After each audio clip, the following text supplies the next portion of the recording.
Halo, assalamualaikum warahmatullahi wabarakatuh. Perkenalkan, nama saya adalah Muhammad Irfan Sudrajat, biasa dipanggil Irfan.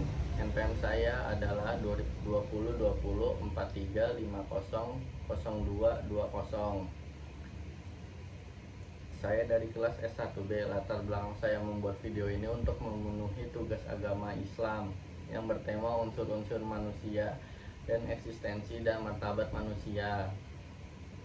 Jadi tiga unsur manusia. Manusia adalah ciptaan Allah yang paling sempurna di antara makhluk ciptaannya. Manusia mempunyai tiga unsur yang berbeda dan ketiganya menjadi satu kesatuan yang sinergi menyebabkan manusia menjadi paling sempurna di antara ciptaannya. Tiga unsur itu diantara hati nurani atau jiwa atau roh. Dua, akal dan pikiran. Tiga, fisik.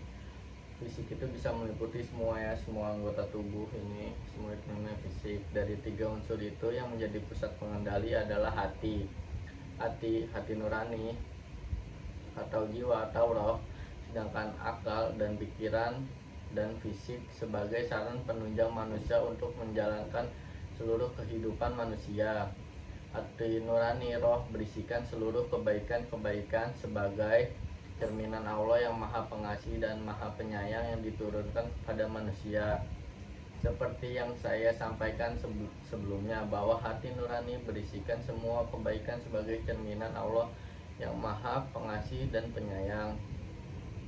Tetapi dia tidak pernah tahu akan hal itu. Seandainya saya tidak menyinggung hal ini, sebagai contoh, ketika kita mau melakukan suatu perilaku yang menyimpang dan berbuat keburukan, maka akan ada sesuatu di dalam hati nurani kita yang berbicara, jangan lakukan itu. Terjadi pertentangan di dalam jiwa antara dilakukan atau mengikuti bisikan kata hati yang berbisik, jangan lakukan itu. Untuk beberapa saat kita akan mengalami stagnasi.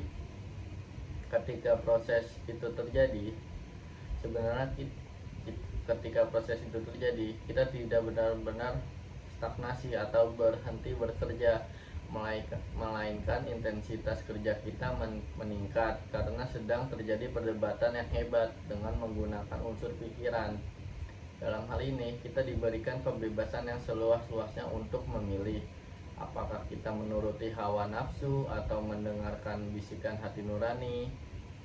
Dalam hal ini jelas bahwa unsur kedua memegang peranan sangat penting, karena meskipun manusia berisikan semua kebaikan seperti yang saya katakan tadi, faktor akal pikiran kita juga bekerja sesuai dengan analisisnya, tentu dengan prediksi atau hipotesa secara logika. Ketika kita berbicara masalah logika, kita tidak berbicara benar dan salah atau baik dan buruk, tetapi kita berbicara atas dasar hasil olah pikir kita.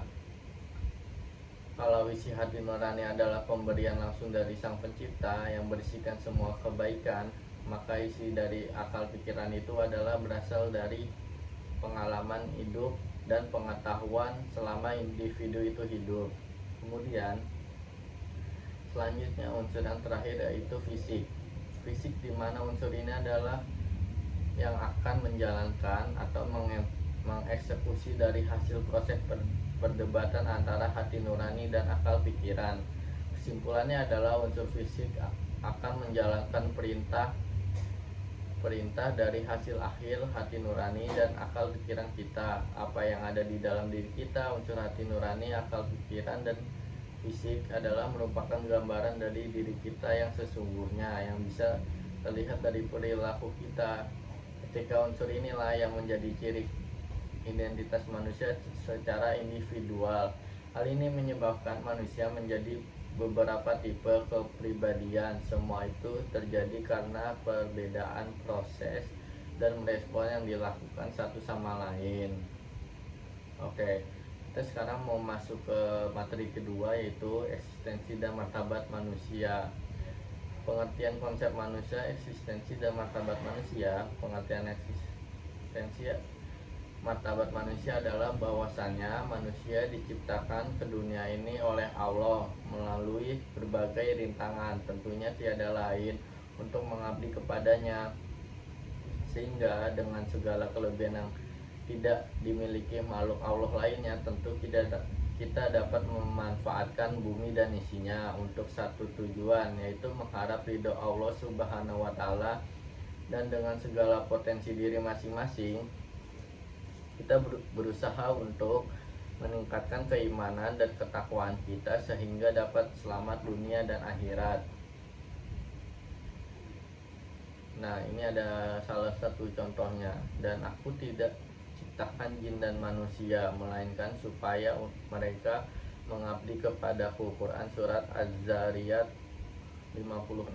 Ayat di atas ayat yang saya bacakan tadi merupakan dalil yang berkenan tentang keberadaan manusia di dunia. Manusia di dunia untuk mengabdi kepada Allah Subhanahu wa Ta'ala. Bentuk pengabdiannya tersebut berupa pengakuan atas keberadaan Allah Subhanahu wa Ta'ala, melaksanakan perintahnya serta menjauhi larangannya. Sebagai bentuk mengakui keberadaan Allah adalah dengan mengikuti rukun iman dan rukun Islam. Rukun iman terdiri dari 6 perkara, yakni percaya kepada Allah Subhanahu wa Ta'ala, malaikat, nabi Allah, kitab Allah, percaya kepada hari kiamat, dan percaya terhadap takdir, yaitu qada dan qadar Allah Subhanahu wa Ta'ala.